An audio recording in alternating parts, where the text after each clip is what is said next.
how the war crime has been invented by the West using government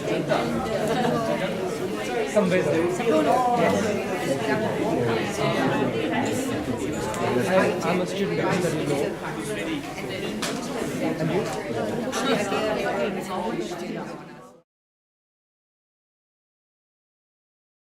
My topic of what I talk is it not be really relevant to the title or not, because I'm from Burma. I'm born as a Buddhist, and we face similar situation like racist kind of Islam, like 4 years, and then attacking the Muslim to the Buddhist, so-called Buddhist extremists, and especially the Buddhist monk, which is who is supposedly delivering the peace to the people, but they are instead delivering the racist and then these Islamic warriors. So messages like this anti-Islamic movement in Burma is horrible. Ashamed of myself where I come from, the Buddhist country, and then being a Buddhist is shameful of my people how they did it to the Muslim minority in my country. Especially I focus on today, which is on the issue of Rohingya minority, who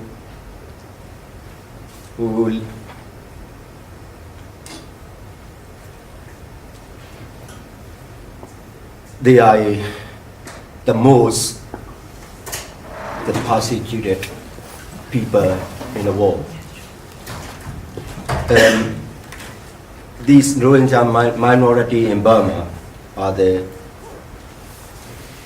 subject to policy of oppression which are applied almost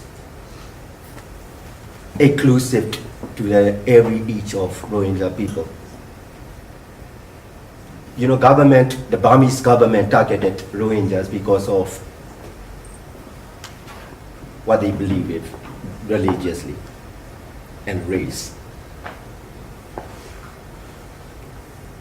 Also, what upset me is and Rohingya are widely viewed in Burma as they are illegal migrant.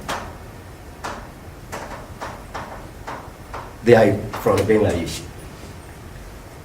But despite the fact that those, my fellow citizens, my brother and sister of Rohingya people live in that area for centuries.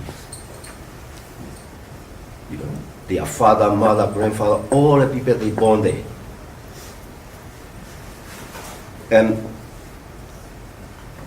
But why that happened is in fact the Bangladeshi and Rohingya are the same people. Their culture same, their language is same. But after these partition that make from British legacy, British era, we are divided to the pencil. They become a Bangladeshi and a Rohingya, but they are same. But the British, the government, that they just hopeless and they ignore the fact. They didn't have any kind of voice out to actively engage in these massive atrocity that have been, to the Rohingya minority in Burma. The repression and the repression was started when the repressive 1982 citizenship law denied all the Rohingyas to become illegal migrant. Those Rohingya people are nowadays the largest stateless groups in the world. The Bangladesh said they are not from their country. The Burmese government said they are not. So become the hopeless. No, in terms of you talking about resistance, there have been none resistance in Burma, inside Burma. It's impossible. They are very innocent people, very non-violent. They are very peacefully people. They are being persecuted by these so-called Buddhist extremists, and then the neo-fascist government. So, those people suffer severe trauma and having forced to leave their home.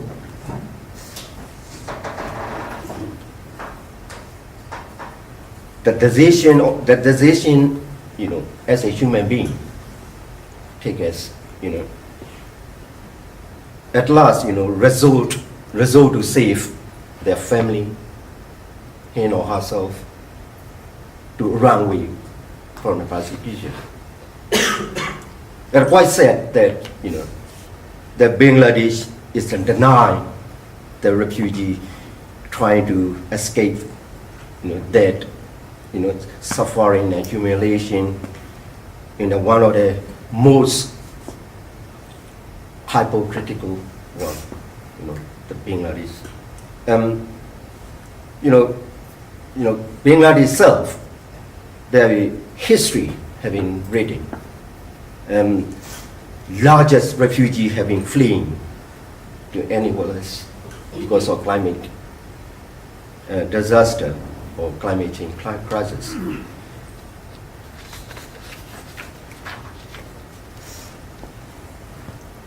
There are roughly 1.5 million Rohingyas in Burma.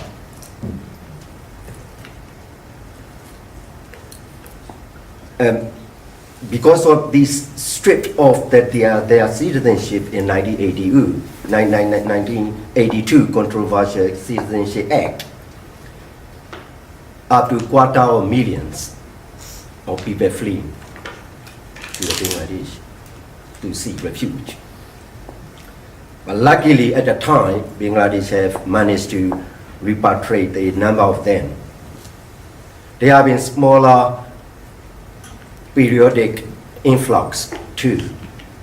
For example, in 2012, May and June, there have been community violence campaign, and then the Rohingya have to flee because of their village have been burned down.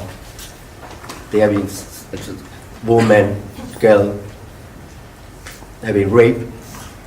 That the children have been killed by the authority. So they have to read. The house have been burned down. The last conflict is like 9 of October 2016. Last year. What happened was, it's called resistance, which is like one of the newly formed group of Rohingya insurgents in the north part of Arakan, and they just seized the Boraga post, and they killed the nine police officer. And then Burmese army stepped in and respond very harshly,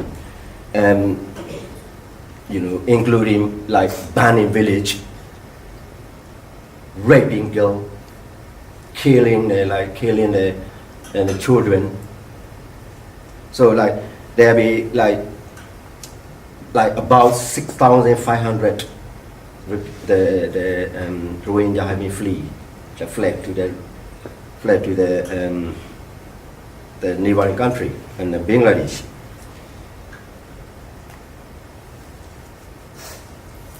Not quite certain. I've been to the Bangladesh border to see my fellow citizens out there, and refugees, in Cox's Bazar.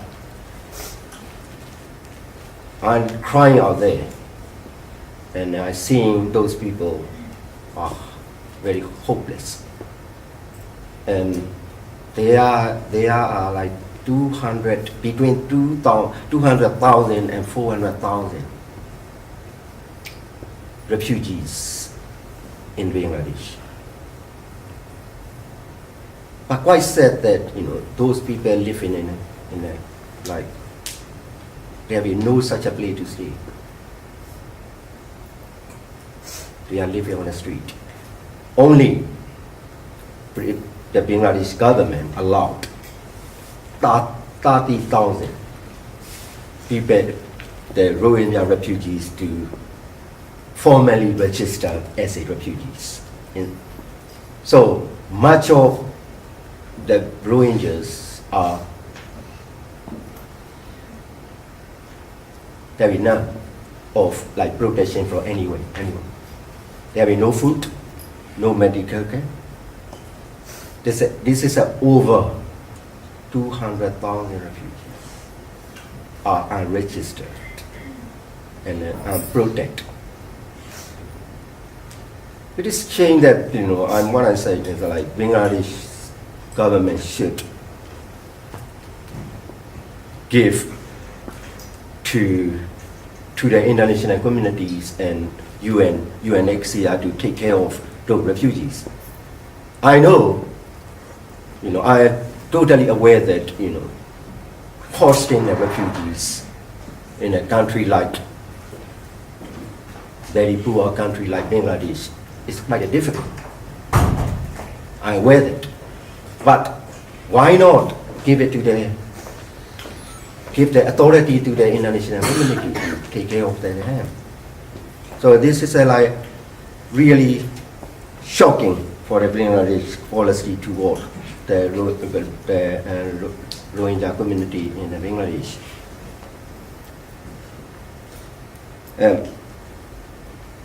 Bangladesh government Bangladesh government is both morally and legally the breach by not harboring to the Rohingya refugees. United Nations having recent development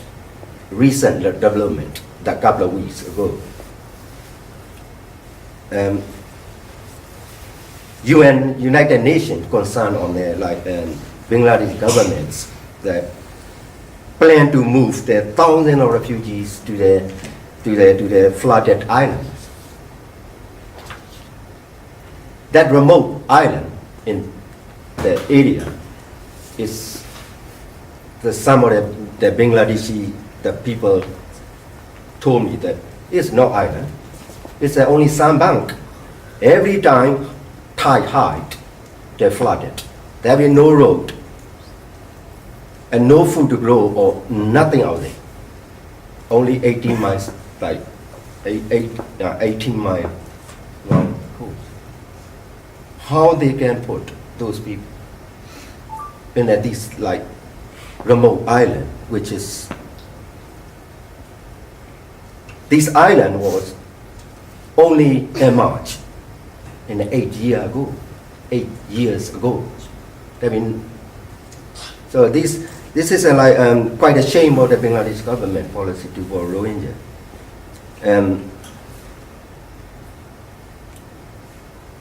The report on the 3rd of February 2017, the last week, by the world body first official account of a 4-month government crackdown on the ethnic Rohingya in Burma, said the action of members of army and the police are very likely to commit the crimes against humanity. The members of Burmese army and police have slaughtered hundreds of men and women and children, gang raped women and girls, and forced as many as 90,000 Rohingya Muslims from their homes. It is according to the United Nations 50 pages report released on the last Friday, on the 3rd of. In the report, there will be 204 Rohingya refugees just fled after this 9 of October 2016 attack. Their testimony was the shocking. According to the testimony gathered, the following type of violations were reported and experienced frequently in the area. Those are extrajudicial execution or other killing, including by random shooting, enforced disappearance, and arbitrary detentions, rape, including gang rape, and other forms of sexual violence, physical assault, including beating and torture and cruel, inhuman and degrading treatment, punishment, and looting and occupying their property. You know, after those reports, Aung San Suu Kyi, our so-called democratic leader, she said, we need more information. And also presidential spokesperson Uzoti said, the Burmese government was taking the allegation in the report seriously and announced that previously established commission led by the Vice President Aung who is the military personnel will be investigated. So like what's happening in Sri Lanka, they founded their own commission. And Mr. Al Hussein, UN High Commissioner of Human Rights, said he was skeptical of this commission. And then he demanded this will not meet international standard. So we need to be the International Commission of Inquiry. I will repeat my speech. After all, in my view, you know, Aung San Suu Kyi is, I'm very close to working with her when I was, before I worked 7 years prison sentence when I was student. I respect her dearly. But now, she is no one for me now. Because she keeps silence on the most vulnerable people that people of my country needed to stand up. And she is a part of the problem now. And she is a part of what's all happened. Clearly said that in what happened to the Rohingya is like the Burmese army and Aung San Suu Kyi government are committed the crimes against humanity. So I would evaluate. Sorry. How the war crime has been invited by the West, Singapore,